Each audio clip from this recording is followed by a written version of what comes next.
Assalamualaikum warahmatullahi wabarakatuh. Innal hamdalillah nahmaduhu wa nusalli wa nusallimu ala rasulihil karim. Ashhadu an la ilaha illallah wa ashhadu anna Muhammadan abduhu wa rasuluh.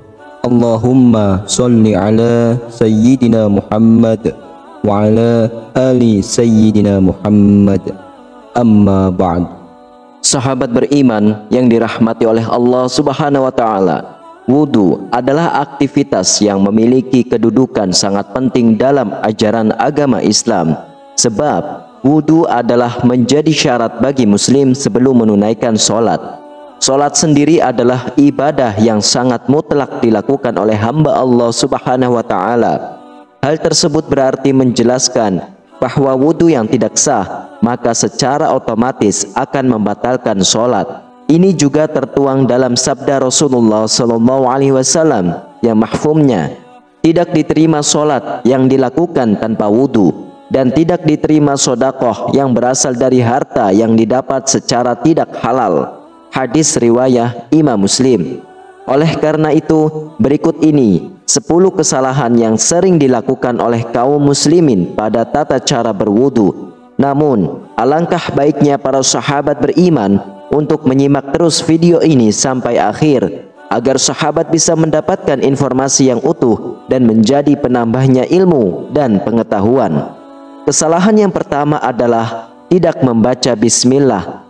Rasulullah SAW bersabda, tidak sempurna wudu seseorang yang tidak membaca basmalah. Hadis riwayah Imam Ahmad.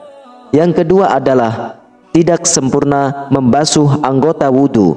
Imam Bukhari meriwayatkan dalam kitab sahihnya dari Muhammad bin Ziyad, dia berkata, aku mendengar Abu Hurairah radhiyallahu anhu, saat itu beliau melewati kami dan orang-orang sedang berwudu. Sempurnakanlah wudu kalian, sesungguhnya Rasulullah SAW bersabda, celakalah tumit-tumit yang tidak terbasuh air ketika berwudu dari api neraka. Dari Khalid bin Midan, dari sebagian istri-istri Rasulullah SAW, sesungguhnya Rasulullah SAW melihat seorang laki-laki yang sholat, sedangkan di punggung kakinya terdapat bagian mengkilap karena tidak terbasuh oleh air wudu seukuran uang dirham atau uang logam. Maka Nabi menyuruhnya untuk mengulangi wudunya. Hadis riwayah Imam Ahmad dan Imam Abu Daud. Lalu yang ketiga adalah membasuh anggota wudu lebih dari 3 kali. Ini adalah was-was dari setan, karena Nabi SAW tidak pernah menambah cucian dalam wudu lebih dari 3 kali. Sebagaimana sabit dalam Sahih Al-Bukhari bahwa Nabi Muhammad SAW berwudu 3 kali. Maka yang wajib atas seorang muslim adalah membuang semua was-was dan keraguan-raguan yang muncul setelah selesainya wudu, dan janganlah dia menambah lebih dari 3 kali cucian untuk menolak was-was yang merupakan salah satu dari tipuan setan. Yang keempat adalah boros dalam penggunaan air. Ini adalah terlarang berdasarkan firman Allah Subhanahu wa taala yang artinya, dan janganlah kalian berlebih-lebihan, sesungguhnya Allah tidak menyukai orang-orang yang berlebih-lebihan. Quran surah Al-An'am ayat 141 dan Quran surah Al-A'raf ayat 31. Rasulullah pun bersabda tentang hal ini, janganlah kalian boros dalam penggunaan air. Maka beliau saat berkata, apakah dalam masalah air ada pemborosan? Beliau bersabda, ya, walaupun kamu berada di sungai yang banyak airnya. Hadis riwayah Imam Ahmad. Yang kelima adalah menyebut nama Allah dalam WC atau masuk ke dalamnya dengan membawa sesuatu yang di dalamnya terdapat zikir kepada Allah. Ini adalah hal yang makruh, maka sepantasnya bagi seorang muslim untuk menjauhinya. Dari Ibnu Umar radhiyallahu anhu, ia berkata, ada seorang lelaki yang berlalu sementara Rasulullah SAW sedang membuang air kecil. Maka orang itu pun mengucapkan salam, tapi Nabi tidak membalas salamnya. Hadis riwayah Imam Muslim. Hal ini karena menjawab salam adalah termasuk zikir. Yang keenam adalah beristinja atau mencuci dubur setelah buang angin. Tidak ada istinja ketika buang angin atau kentut. Istinja hanya pada buang air kecil dan buang air besar saja. Maka tidak diisyaratkan bagi orang yang kentut untuk beristinja sebelum berwudu, sebagaimana yang dilakukan oleh sebagian orang. Imam Ahmad rahimahullah berkata, tidak terdapat dalam kitab Al-Quran, tidak dalam sunnah Rasulnya adanya istinja dalam kentut, yang ada hanyalah wudu. Yang ketujuh adalah tertidur kemudian tidak mengulang wudunya. Sebagian orang tertidur di masjid, kemudian apabila iqamah dikumandangkan, dibangunkan oleh orang di sebelahnya, lalu langsung bangkit sholat tanpa berwudu lagi. Orang yang seperti ini wajib baginya untuk berwudu karena dia lelap dalam tidurnya. Adapun kalau dia sekedar mengantuk dan tertidur ringan sehingga masih mengetahui siapa saja yang ada di sekitarnya, maka tidak wajib baginya untuk berwudu lagi.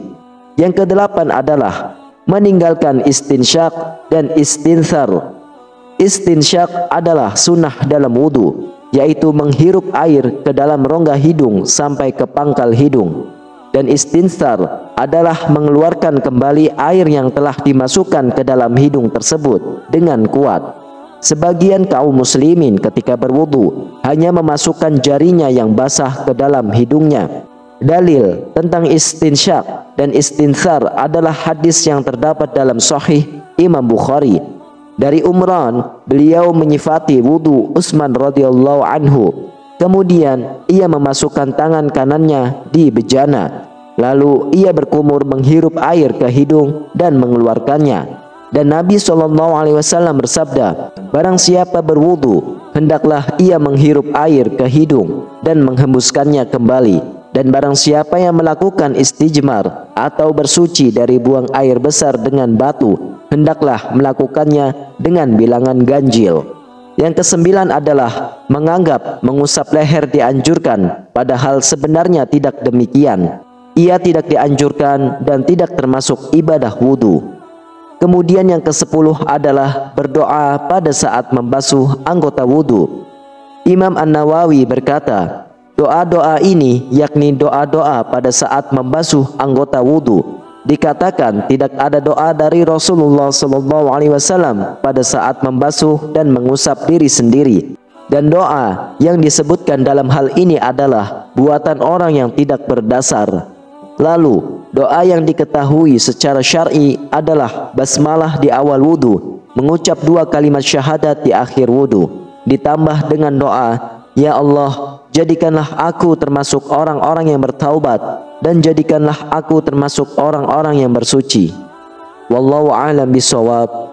Sahabat beriman yang dirahmati oleh Allah, semoga Allah memperkenalkan segala upaya kita dalam menyempurnakan ibadah dan menerima segala amalan yang kita lakukan semata-mata hanya untuk mengharap keridhaan Allah Subhanahu wa taala. Amin ya rabbal alamin. Demikianlah, hanya ini yang bisa saya sampaikan dan bagikan. Semoga bermanfaat untuk kita semua. Wassalamualaikum warahmatullahi wabarakatuh.